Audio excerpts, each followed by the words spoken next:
Saudara, kalau kekristenan kita itu hanya diukur waktu kita di gereja atau kebaktian saja, maka Kristen itu akan jadi Kristen yang munafik.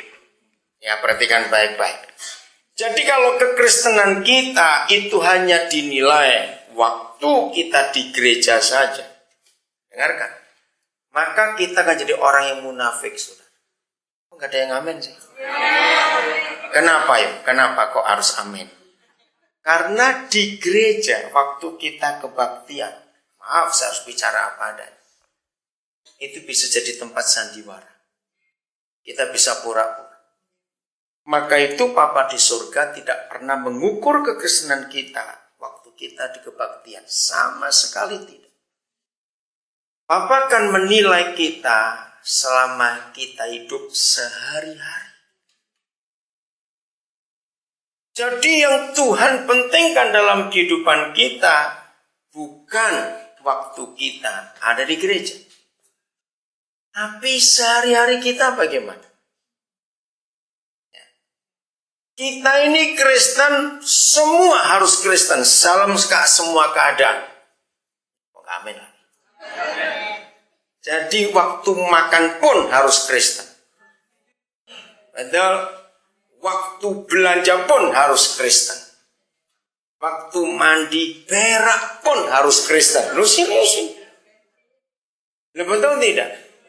Karena banyak orang mandi itu belum tentu mandi. Betul? Orang makan belum tentu dia makan. Bahkan orang berak pun belum tentu dia berak. Betul, waktu mandi kita bisa bunuh orang loh, saudara. Loh, kok nggak percaya? Kenapa? Karena pikiran kita, sekalipun kita sedang mandi, pikiran kita bisa kemana-mana. Betul tidak? Maka itu saya sering berkata, yang mandi belum tentu mandi, yang berak belum tentu berak. Walaupun lagi duduk di situ, pikirannya bisa jalan kemana-mana itu. Maka itu kekristenan kita harus nyata dalam hidup setiap hari. Oke, saya tunjukkan. Kalau ada ya bertobat, kalau enggak ada cuma cerita saja. Siapa yang biasa belanja, itu sampai kasa, selesai semuanya, enggak langsung pulang, dihitung lagi. Enggak dosa, saudara, sama sekali enggak dosa, betul, percayalah itu. Nah, yang jadi dosa itu begini, dengarkan baik-baik. Hitung-hitung, wih, untung aku. Loh, kenapa tertawa sih, belum selesai ngomong kok tertawa? Wah, untung aku. Apa? Ya, yang untung apanya? Lebih. Barangnya lebih, uangnya kurang. Wah. Nah, Kristen atau tidak itu begini. Waktu dihitung, loh, kenapa kasanya narik lebih? Nah, waktu tahu uangnya kurang, uang kita yang kurang, kenapa nggak balik? Tapi kalau uang kita yang lebih, kenapa balik? Kisah saya nggak ngomong tentang seorang, saya nggak kenal saudara semua, nggak pernah nemenin saudara belanja kok. Maka itu Kristen kita itu dinilai di dalam segala hal. Waktu tidur pun harus tetap Kristen. Lagi telepon pun harus Kristen. Oh enggak, amin. Percuma di mobil saudara kasih stiker-stiker Kristen, tapi nyetirmu ugal-ugalan. Jadi lagi nyetir pun harus Kristen. Katakan amin. Apa saja yang kita buat harus menyatakan Yesus dalam hidup kita. Supaya orang lain itu melihat. Betul? Berarti dari melek mata kita pagi-pagi sampai kembali tidur malam, sampai besok pagi lagi, harus tetap Kristen. Bukan agamanya yang Kristen, tapi sikap hidup kita. Dari cara kita berpikir, dari cara kita mendengar, dari cara kita melihat sesuatu, dari cara kita berkata sesuatu, dari cara mengeluarkan duit pun harus Kristen. Cuma tuti yang amin. Pernah tahu nggak caranya? Saya itu bisa ngelihat kalau orang itu mengeluarkan duit itu Kristen itu tidak bisa ngelihat, saudara. Gak usah ngomong, dia beres sakit hati. Lo serius? Bisa dilihat dari hal apa saja. Ya adalah karena saudara sudah tanjur dengar saya ngomong. Kristen yang benar kalau mengeluarkan duit itu nggak ada bedanya antara dia belanja untuk diri sendiri dan dia belanja untuk orang lain. Ayo amin tuh aman. Belum dengar, saya ulang lagi. Kristen itu bisa dilihat dari cara mengeluarkan duit. Artinya orang itu kalau belanja untuk dirinya sendiri, terus atau enggak kira-kira? Karena yang pelit bisa stroke dengar ini, saudara. Loh, serius ini bisa stroke yang pelit dengarkan. Karena waktu kita buka dompet, keluarkan duit, itu bisa tahu ini Kristen atau tidak. Yang amen tenanan loh ya. Dari mana? Dia kalau belanja untuk dirinya sendiri, itu nggak hitung-hitungan. Tapi kalau suruh belanja untuk orang lain, walah ngitungnya. Sampai sak sen-sennya pun dihitung.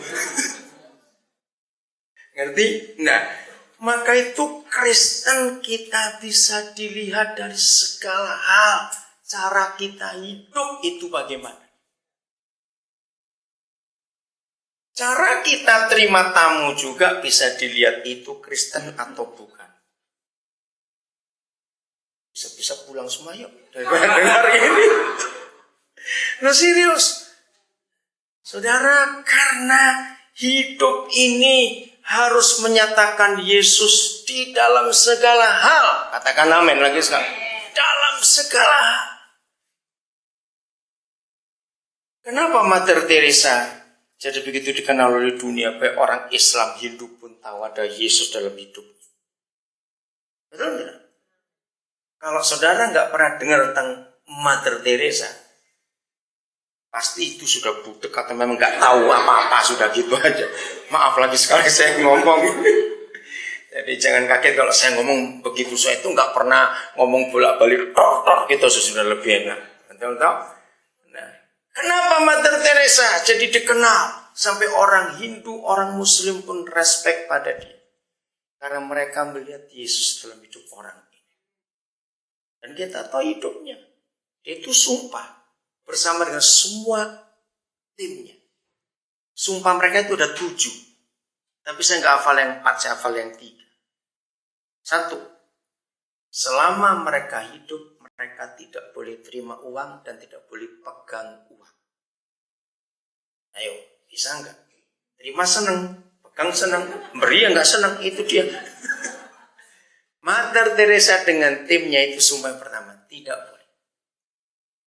Kalau mereka diberi, mereka akan kumpulkan. Dan selalu dipakai untuk orang lain.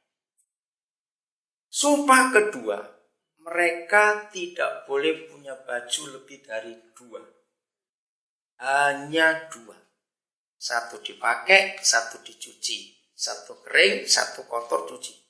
Dan warnanya harus sama. Biru besar dan pilipitnya biru 2 strip. Nomor 3, mereka tidak boleh menikah. Dan ada 4 yang lain saya nggak apa. Dan pengikutnya sampai hari ini masih buat itu. Walaupun untuk menyatakan Yesus kita tidak harus seperti mereka. Amin. Tapi dalam segala hal orang harus lihat Yesus dalam hidup kita. Saudara, hidup itu harus punya target. Betul tidak? Sangat celaka dalam hidup kita kalau kita nggak punya target. Semua orang hidup pasti punya target. Apalagi orang yang berusaha pasti punya target. Target itu penting untuk hidup karena itu yang memacu kita. Tahu ya? Yang mendorong kita. Nah, kalau kita cari di Alkitab, apa target yang Papa berikan buat kita? Kita buka Matius 5:48. Oh, Kalau ada orang tanya kepada saya, ayat apa yang paling menakutkan di Alkitab? Saya jawab ayat ini.